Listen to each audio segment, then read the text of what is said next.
O amor, ele é uma recriação. Então, quando o amante ama a pessoa amada, o seu amor significa, como nós já vimos, como é bom que tu existas, como é maravilhoso que tu existas, e assim por diante. Agora, a condição para que uma pessoa diga isso é que o próprio Deus tenha dito isso antes. É que o próprio Deus tenha dito: eu quero que tu existas. É um bem que tu existas. Então, em outras palavras, para que o homem seja capaz de amar, Deus antes infundiu bondade naquela pessoa. Deus se antecipa a todo o amor humano, a todo o amor criado, na medida em que ele é o autor de toda a bondade na criação. Então é graças ao amor de Deus que o homem é capaz de amar. Porque o amor de Deus produz a bondade da criação, de cada pessoa, e o homem em seguida reconhece essa bondade na criação e em cada pessoa. Então Deus se antecipa a todo o amor humano. Para que o homem seja capaz de amar, Deus antes amou. Na verdade, em Deus, amar e criar são a mesma coisa. Se ele criou, é porque ele amou. Se ele não tivesse amado, ele não teria criado. Então, a prova que a nossa vida é um bem é que Deus nos criou. Se ele não nos amasse, ele não nos teria criado. Agora, qual a consequência disso para o amor humano, dessa antecipação do amor divino ao amor humano? Qual a consequência disso para o nosso amor?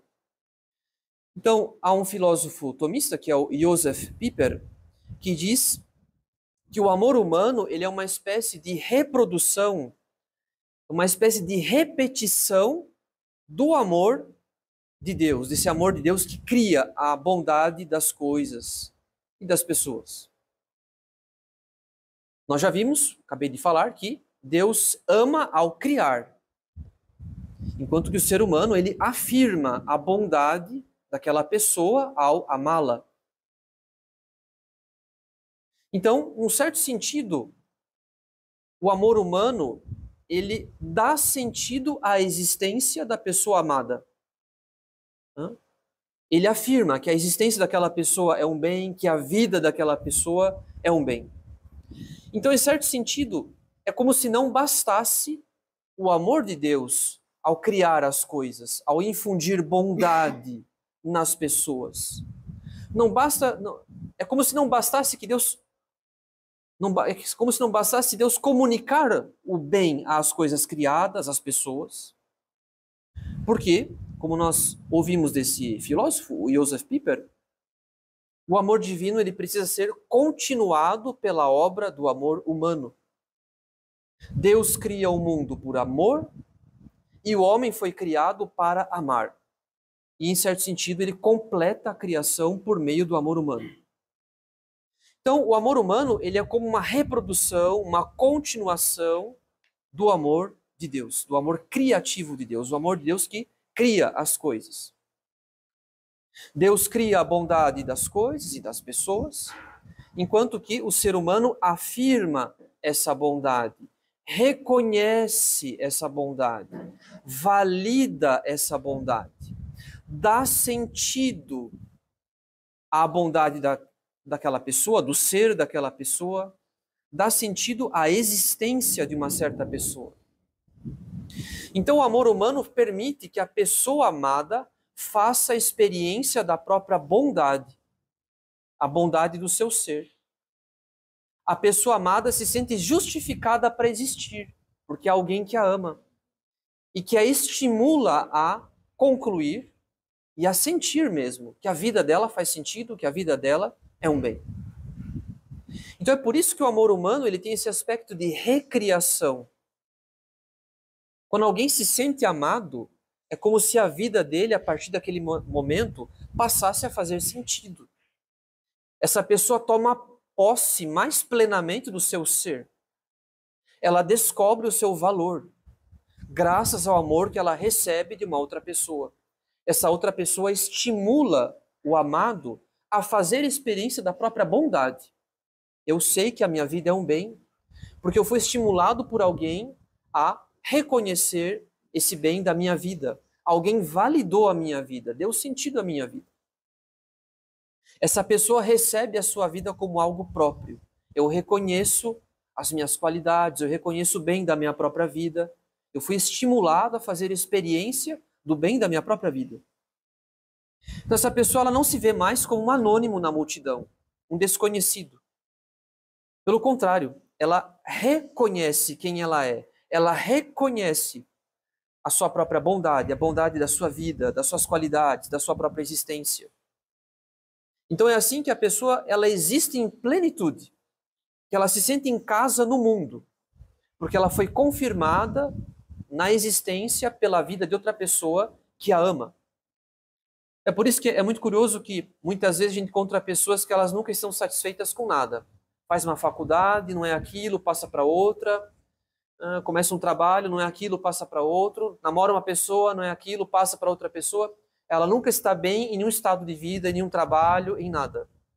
Na verdade, ela não sabe do que ela gosta, ela não sabe quem ela é. Justamente, ela não foi suficientemente estimulada desde a sua infância a saber quem ela é, ou seja, ela não foi amada de maneira suficiente. Ela não foi atendida em suas necessidades emocionais, ela não foi amada de modo suficiente. E por isso é como se ela se sentisse, de alguma maneira, por algum motivo, estranha no mundo. Então o problema não está nos outros, na faculdade, no trabalho, no namorado ou na namorada. O problema está nela mesma. Ela não foi suficientemente validada pelo amor de outra pessoa. Alguém não deu sentido à vida dessa pessoa, estimulando ela a fazer experiência da bondade da própria vida. Então, se nós somos capazes de sentir que a nossa vida tem valor, que esse mundo não é um lugar hostil, mas esse mundo é a nossa casa, que a nossa vida tem sentido, isso se deve ao amor e à qualidade do amor que nós recebemos desde a nossa infância. E é por isso que é muito importante que a gente garanta para as crianças que elas sejam amadas com um amor consistente pelos pais, porque isso vai fazer toda a diferença na vida adulta delas.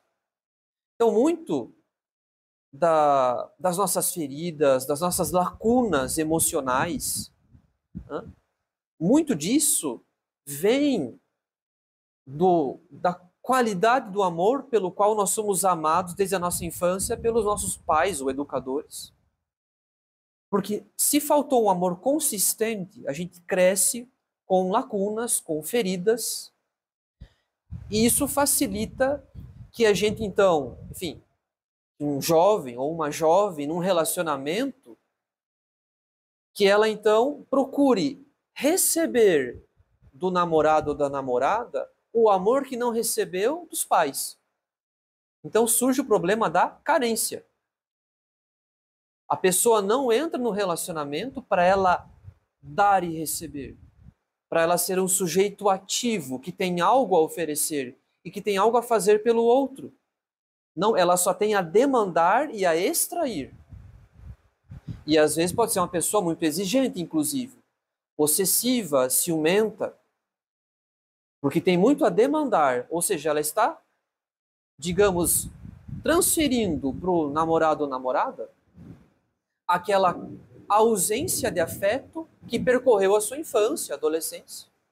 E, portanto, não entra no relacionamento como um adulto, mas entra como uma criança interior que demanda muita atenção, que demanda muito afeto, que se torna possessivo ou ciumento.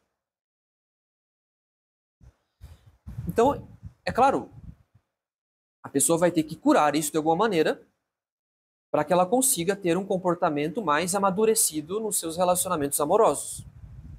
Se não, não adianta trocar de namorado e de namorado. O problema está na outra pessoa que não me amava o suficiente. Não, é que a pessoa em questão demandava em excesso, em demasia, e, portanto, se tornava para o outro um fardo. E é por isso que esse relacionamento não se sustenta. Ela se tornava para o outro um fardo.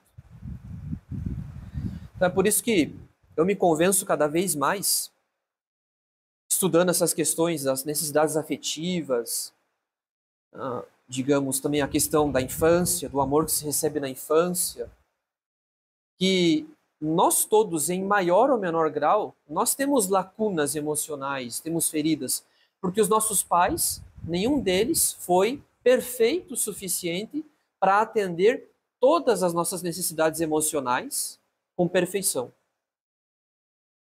E mesmo na vida dos santos, a gente vê que a infância deles não foi perfeita. Santa Margarida Maria, mesmo a de São João Bosco, não foi perfeita. Teve sim as suas dificuldades. Teve sim também ausências por parte de pai e mãe. O pai de São João Bosco que faleceu quando ele era muito criança, e assim por diante. Então, nós todos temos em maior ou menor grau lacunas, feridas emocionais. De maneira que, em última instância, quem vai suprir tudo isso é o coração de Jesus. Então, essa revelação do coração de Jesus, ela é muito importante para uma sociedade tão ferida como a nossa. Então, eu me convenço cada vez mais que, por mais que a gente procure ajuda psicológica, por mais que a gente estude, procure conhecer melhor a si mesmo, remediar certas feridas, em última instância, ninguém vai suprir isso plenamente, a não ser uma grande intimidade com a caridade de Nosso Senhor. E é o que explica como que São João Bosco, por exemplo, órfão de pai, foi um pai espiritual de milhares de jovens. Como é que ele construiu essa paternidade espiritual?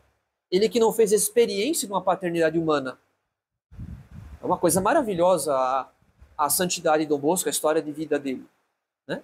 E a gente tem que se convencer disso. Em última instância, quem supre tudo isso é o próprio Deus. Mas é bom que a gente conheça isso.